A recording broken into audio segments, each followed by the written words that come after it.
안녕하세요. 건행머썸TV 공인회계사 천승호입니다. 자, 이번 영상부터 총 4편에 걸쳐 가지고 관세사 2025년도 회계학 기출문제 해설 영상을 보내드리도록 하겠습니다. 영상 제공에는 순서는 1, 2, 3 전법에 따라 가지고 첫 번째 유형에 해당하는 문제 2편, 두 번째 유형에 해당하는 문제 또 추가 2편 해서 총 4편을 보내드릴 예정이고요. 이번 영상은 첫 번째 유형에 해당하는 문제, 즉 시간 내에 충분히 풀 수 있는 쉬운 문제 한 편 보내드리고, 다음 편 영상에서는 또 한 편의 첫 번째 유형에 해당하는 문제를 제공해 드리도록 하겠습니다. 자, 바로 시작합니다. 41번 근본적 질적 특성 전형적인 문제가 출제가 되었는데요. 설명으로서 옳지 아니한 것은 해서 다 공부하셨던 내용이 출제가 되었습니다. 자, 1번이 틀렸죠. 많이 풀어봤던 유형의 문제입니다. 중립적 정보는 목적이 없거나 행동에 대한 영향력이 없는 정보를 의미한다가 아니죠. 행동에 대한 영향이 없는 정보를 의미하지는 않는다가 정확한 표현이 되겠습니다. 많이 풀어봤던 유형의 문제입니다. 당연히 맞춰주셨겠죠? 자, 그 다음 두 번째, 측정 기준도 전형적인 문제가 출제가 되었는데 사용가치하고 이행가치 가장 강력한 특징은 미래 현금 흐름에 대한 현재 가치라고 하였고, 사용가치 개념은 자산 쪽 개념이고 이행가치는 부채 쪽 개념이라고 하였습니다. 그래서 5번이 틀렸어요. 이행가치는 기업이 자산의 사용과 궁극적인 처분. 자, 여기 뭐가 나와 있죠? 자산이 나와 있죠. 자산과 관련된 개념은 이행가치가 아니고 사용가치입니다. 아주 요걸 교묘하게 말 표현을 바꿔치겠네요. 그래서 사용가치는 자산 쪽 관련된 현가 개념이고 이행가치는 부채 쪽과 관련된 현재가치 개념입니다. 요것을 서로 엇갈리게 표현을 했기 때문에 5번이 틀렸습니다. 즉 이행가치가 아니고 사용가치가 정확한 표현입니다. 5번이 정답이 되겠고요. 그 다음 43번 재무제표, 요것도 전형적인 부분에서 출제가 되었습니다. 맞는 것을 물었는데요. 1번이 맞는 표현입니다. 동일 거래에서 발생하는 수익과 관련 비용 상계 표시가 거래나 그 밖에 사건의 실질을 반영을 한다면 거래의 결과는 상계하여 표시를 해 줘야 됩니다. 나머지는 왜 틀렸느냐? 자, 부적절한 관계는 난 로맨스야, 그런 거 전혀 정당화될 수 없다고 그랬죠. 부적절한 회계정책도 마찬가지입니다. 그래서 부적절한 회계정책을 사용한 경우에도 주석 등을 통해 충분히 설명하는 경우에는 정당화될 수 있다? 정당화될 수가 없는 거죠. 또 3번도 전형적인 부분입니다. 자, 유동자산, 비유동자산 구분 표시할 때 이연범위세 자산은 유동자산으로 분류하지 않는다고 그랬죠. 또 이연범위세 부채도 유동부채로 분류하지 않는다고 하였습니다. 자, 4번이 좀 생소할 수 있는데요. 요거는 이제 다른 파트에서 많이 공부했던 내용입니다. 뭐 수익 인식이라든가, 그 다음에 뭐 재무제표 표시라든가 그런 부분에서. 그래서 총포괄손익 속에는 소유주로서의 자격을 행사하는 소유주와의 거래, 즉 소유주는 주주가 되겠죠. 주주와의 거래는 뭐입니까? 주주가 주식 출자한 부분 또는 주주한테 배당금을 준 부분. 그래서 소유주의 출자, 소유주에 대한 분배는 총포괄손익 속에 포함되지 않게 되겠습니다. 근데 여기에는 소유주와의 거래도 포함한다, 그렇게 표현을 했기 때문에 틀린 내용이 되겠고요. 그 다음 5번 일반 목적 재무제표. 자, 재무제표는 뭐 재무상태표, 비해서, 포괄손익계산서, 현금흐름표 이런 것들이 포함이 되어 있겠죠. 해서 특수보고서는 일반 목적 재무제표 범위에 포함되지 않습니다.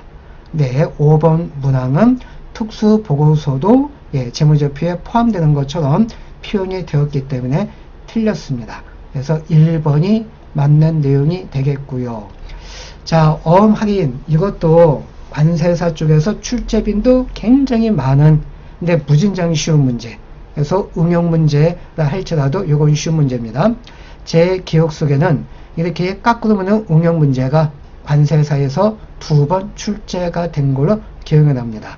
그 앞에 출제가 되었던 문제는 제 객관식 재미있게 교재에 수록이 되어 있고 기본서 때부터 응용 문제 이런 스타일도 예제 문제를 통해 가지고 같이 한번 살펴봤습니다. 자, 2001년 5월 1일 상품 판매 대가로서 어음을 받았는데요. 액면가액은 240, 6개월 만기 표시이자율 6%입니다. 근데 6개월 중 넉 달간 보유한 다음에 은행에다가 이를 할인을 하여 현금 243만 9,040원을 수취했답니다. 원 기본 형태 문제는 요 금액, 현금 실수용 금액을 구하는 문제인데 이게 까꾸로 먼저 주어졌죠. 그래서 동어음 할인에 적용이 된 연간 할인율은 몇 %가 되겠느냐. 자, 첫 번째 어음 만기가액을 계산을 해줘야 됩니다. 계산기 초작. 액면가액 240에다가 연이율 6% 적용을 하고 1년 12달 중 만기는 6개월입니다. 그래서 이제 12분의 6 하면 72,000원에 6개월 분치 이자가 계산이 되겠고 요걸 액면가액에다가 더해준다면 어음 만기가액은 247만 2천원이 계산이 됩니다. 즉 요걸 할인을 하지 않고 6개월 후인 어음 만기 때까지 계속 보유하고 있었더라면은 247만 2천원의 돈을 받을 수 있다는 얘기가 되겠죠. 그런데 넉 달간 보유한 다음에 은행에 할인을 하여서 243만 9,040원을 받았습니다. 요 금액 차이가 할인료, 할인된 금액입니다. 32,960원이 나오고 이 할인료는 어떻게 계산이 되어지죠? 그렇죠. 어음 만기가액에다가 할인율 요거 출제가 된 부분 요걸 곱하게 해주고 그 다음 6개월 중 넉 달간 보유한 다음에 할인을 했으니까 수급해 가지고 2달 남은 상태에서 즉 2달 미리 앞당겨 가지고 현금화 시킨 거죠. 그래서 1년 12달 중 2달 미리 앞당긴 거니까 12분의 6 해서 나온 금액이 32,960원입니다. 그래서 요걸 이항시켜서 계산을 하면은 할인율은 8%가 계산이 되겠네요. 그래서 5번이 정답이 되겠습니다. 자, 그 다음 매출 총이익률법도 약간, 아주 약간 변형됐는데 너무 쉬운 문제입니다. 그래서 첫 번째 유형에 해당하는 문제입니다. 재고자산이 2차 연도 말 화재로 모두 소실 2001년, 2002년 관련된 자료가 다음과 같고요. 2002년도 매출 총이익률이 2001년과 똑같답니다. 이게 중요한 정보죠. 그래서 2001년도 자료에 의해서 매출 총이익률을 추정을 해줘야 됩니다. 그리고 이 매출 총이익률이 2002년도에도 똑같이 적용이 된다는 얘기가 되겠죠. 아무튼 이때 2차 연도 말 화재 소실된 재고자산 추정치 금액은 얼마가 되겠느냐. 자, 2001년도 매출 총이익률은 매출액과 매출 총이익과의 비율입니다. 매출 총이익은 매출액에서 매출 원가를 빼가지고 구하는 거죠. 매출 원가는 어떻게 구한다고 하셨죠? 회계원리 첫날부터 했던 거 있죠. 기초 매입도하고 기말 빼면 매출 원가이다. 그래서 기초 1,000원에다가 매입액 8,000원 더해주면은 9,000원이 되겠고요. 기말 3,000원 빼면 매출 원가는 6,000원이 나오고 매출액 만원에서 매출 원가 6,000원 빼면 2001년도 매출 총이익은 4,000원입니다. 그래서 매출액 만원과 매출 총이익 4,000원과의 비율, 매출 총이익률은 40%가 계산이 되겠죠. 자, 그래서 2002년도 매출액에다가 매출 총이익률이 40%이니 원가율은 60%가 되겠고요. 매출액에다가 원가율 적용을 하면 매출 원가는 7,200원입니다. 자, 이 매출 원가 7,200원 어떻게 구한다? 기초 매입도 하고 기말 빼면 나온다고 그랬죠. 그래서 기초 매입도 하고 매출원가를 빼면 기말 재고 금액은 3,800원이 계산이 되겠네요. 그래서 2번이 정답이 되겠습니다. 자, 다음 문제입니다. 재고자산 저가법 평가, 이것도 전형적인 문제가 출제가 되었습니다. 2001년 초 설립된 관세의 2001년 기말 재고는 다음과 같고요. 제품과 상품을 판매하고 원재료는 모두 제품 생산하기 위한 것입니다. 항목별 저가법 적용 시 2001년 재고자산 평가 손실 금액은 얼마가 되겠느냐. 자, 여기에서 중요한 건 원재료 현행 대체원가 순실현 가능가치가 떨어졌다 할지라도 무조건 감액 평가 손실 인식하는 거 아닙니다. 원재료 투입을 해서 제품을 만든 다음에 판매가 되는 거잖아요. 그래서 제품 모양새에 따라서 원재료 가격 하나분을 감액할 수도 있고 감액하지 않을 수도 있습니다. 자, 제품 한번 보면은 취득원가는 3,000원이고 예상 판매 가격 3,200에서 예상 판매 불해병 200원을 빼면 제품의 순실현 가능가치는 3,200원이죠. 원가보다도 더 올라갔습니다. 즉 원가 예상으로 판매가 될 걸로 예상을 한다면 원재료는 감액한다, 감액하지 않는다, 감액하지 않는다고 그랬죠. 그래서 원재료도 평가손실 없고 제품도 평가손실 없습니다. 상품만 평가손실을 인식해주면 되겠네요. 자, 상품 취득원가는 5,000, 그리고 상품의 순실현 가능가치는 4,500에서 100원을 빼면 4,400입니다. 원가 5,000원짜리가 4,400원짜리가 되었죠. 한 개당 평가 손실은 600원이고 곱하기 수량 2,500개 곱하기 주면은 총 상품의 평가 손실은 150이 계산이 되겠네요. 그래서 정답은 3번이 되겠네요. 자, 다음 무형자산 말문제 맞는 게 출제가 되었는데 이것도 거의 기본서 객관식 문제집을 통해서 공부하였던 그런 부분이 되겠습니다.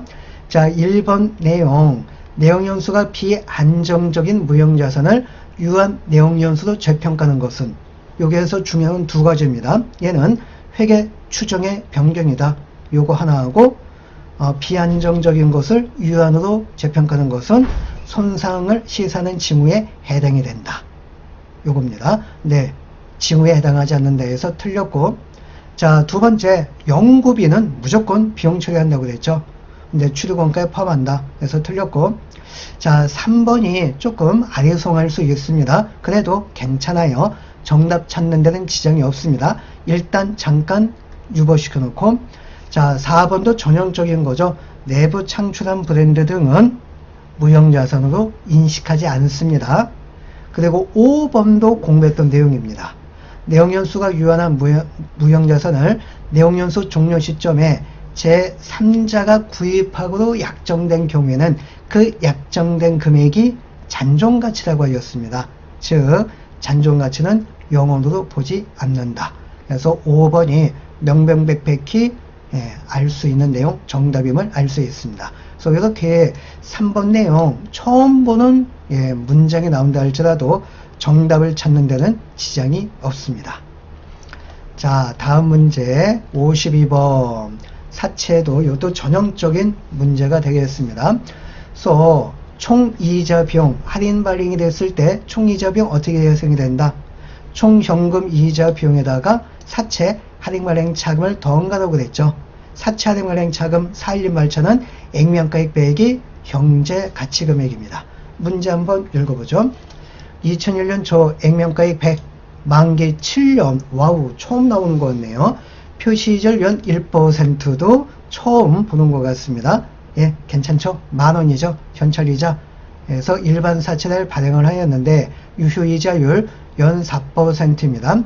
삼각후원가 측정 금융부채 사초로 분류가 되었고요. 만기에 상환하였을 때 7년 동안 발생된 이자 비용 총 합계 금액, 총 이자 비용은 얼마가 되겠느냐. 그래서 현가표, 그 다음에 연금 현가표 줘줬습니다. 먼저 현재 가치를 계산기 조직에서 구해주면 되겠죠. 액면가액 100에다가 현가표 0.7599 이퀄 현찰이자 1% 만원에다가 연금현가표 6.0021 이퀄 그리고 GT키를 눌러준다면 현재가치 합산된 금액이 나옵니다. 81만 9,921원이 계산이 되겠고 7년분치 총 현찰 이자 비용은 1년분치가 만원이고요. 7년이니 총 7만원이고요. 사채 할인발행 차금은 액면가액 100에서 빼기 현재가치 81만 9,921원을 빼면 나오겠고요. 요거 두 개 금액을 더한 것이 총 이자 비용 금액입니다. 25만 079원이 되겠네요. 그래서 4번이 정답이고요. 또는 이런 방법도 있습니다. 총 이자 비용은 미래의 현금흐름에서 현가 금액을 뺀 금액입니다. 그래서 미래의 현금흐름 금액은 액면가액 7년 후에 100 그리고 1년분치 현금이자 만원이 총 7년 7만원이죠. 그래서 총 미래의 현금흐름은 107만원이고요. 아까 현가 구했죠. 81만 9,921원. 요거 차액이 25만 079원이 나옵니다. 어떤 방법이든지 간에 똑같이 계산이 되어지니 여러분들이 편한 방법을 선택해서 적용해 주시면 되겠습니다. 전형적인 첫 번째 유형에 해당하는 문제입니다. 그래서 이런 문제를 먼저 풀어줘야 돼요. 앞에 공부는 했는데 시간이 다소 걸리는 문제가 있다. 그걸 먼저 풀면 안 됩니다. 시간은 한정이 되어 있죠. 근데 거기에 시간을 잡아먹었으니까 뒤에 쉬운 문제도 못 풀고 나올 수도 있습니다. 그래서 이제 가끔 가다가 원가는 손도 못 대고 나왔다. 그런 얘기가 그래서 들리는 겁니다. 1, 2, 3 전법을 적용하지 않았기 때문에 그렇습니다. 무조건 문제 순서에 관계없이 여기저기 흩어져 있는 첫 번째 유형에 해당하는 문제를 먼저 무조건 풀어줘야 돼요. 그래야지만이 점수가 나옵니다. 자, 다음 문제 넘어가 봅니다. 주당이익도 전형적인 문제에서 출제가 됐네요. 또 우선주 배당금도 없어요. 자, 보통주 기속 단기순이익은 180이다. 자, 2001년도 자료가 다음과 같을 경우 기본 주당이익은 얼마가 되겠느냐? 뭐 월월 계산한다. 이것도 뭐 전형적인 거죠. 그래서 기초 보통주식수 4월 1일 유상증자인데 공정가치에서 발행이 됐고요. 자, 주식배당 요 10% 기초 부분에 대한 주식배당은 기초로 보내주고 400주. 유상증자에 대한 주식배당은 유상증자일자 4월 1일자로 보내주는 거죠. 200주. 그리고 이제 자기 주식을 취득을 하였습니다. 자, 분모 쪽 가중평균 유통보통 주식수. 그래서 기초 4,000주에다가 주식배당 10% 400주. 4,400주가 1년 내내 흘러가네요. 4,400주. 유상증자 2,000주가 있었고 요거에 대한 10% 주식배당 200주가 추가되죠. 그래서 2,200주가 4월 1일부터 10월 말까지 9달 흘러갑니다. 12분지 9 적용하면 가중치는 1650주. 자기 주식은 마이너스 개념이죠. 내가 보유하고 있기 때문에 유통이 안 되고 있습니다. 200주인데 10월 1일부터 12월 31일까지 1년 12달 중 석 달 흘러갑니다. 그래서 마이너스 50주. 그래서 이렇게 계산을 해준다면 4,400, 1650주 더하고 50주 빼면 6000주가 나오고요. 그러면 이제 분자 쪽 아까 보통주 기속 단기순이익 180이죠. 요거 나누기 분모 쪽 6000주 나누기 해주면은 주당이익은 300원이 계산이 됩니다. 2번이 정답. 자, 그 다음 자본회계 요것도 전형적인 부분입니다. 그래서 현금 유입금액만큼 자본이 증가한다고 하였습니다. 네. 그리고 주식 발행 비용은 주식 발행가에서 차감한다고 하였습니다. 바로 이건 뭐 계산기 조직에서 나오겠네요. 2001년 5월 1일 한 주당 1,500원 현금을 납입받고 보통주 500주를 유상증자였습니다. 그래서 1,500원 곱하기 500주 하면은 75만원이고요. 액면가액은 아니죠. 근데 직접 관련된 원가 3만원이 발생이 됐답니다. 뺍니다. 3만원 빼면 72만원만큼 현금이 들어왔죠. 요거만큼 대변 자본도 증가가 되는 겁니다. 자, 여기 뒤에 보니까 유상증자 직전에 주식 할인 발행 차금이 있었대요. 이거는 5월 1일 유상증자와 관련되어서 발생된 현금 유입금액하고 무관한 겁니다. 직전 잔액입니다. 그래서 이렇게 쓸데없는 자료에 혹 넘어가면 안 됩니다. 그래서 자본 총계에 미치는 영향은 72만원 증가, 4번이 정답이 되겠습니다. 자, 이번 영상은 그 첫 번째 유형에 해당하는 문제 두 편을 보내드린다고 했는데요. 그 중에서 첫 번째 영상을 보내드린 거고요. 첫 번째 유형에 해당하는 문제 두 번째 영상은 다음번 영상에서 다시 소개를 해드리도록 하겠습니다. 지금까지 시청해 주셔서 감사의 말씀을 드리겠습니다. 여러분들의 건강하고 행복한 멋진 삶을 기원합니다. 건행멋삼TV 감사합니다.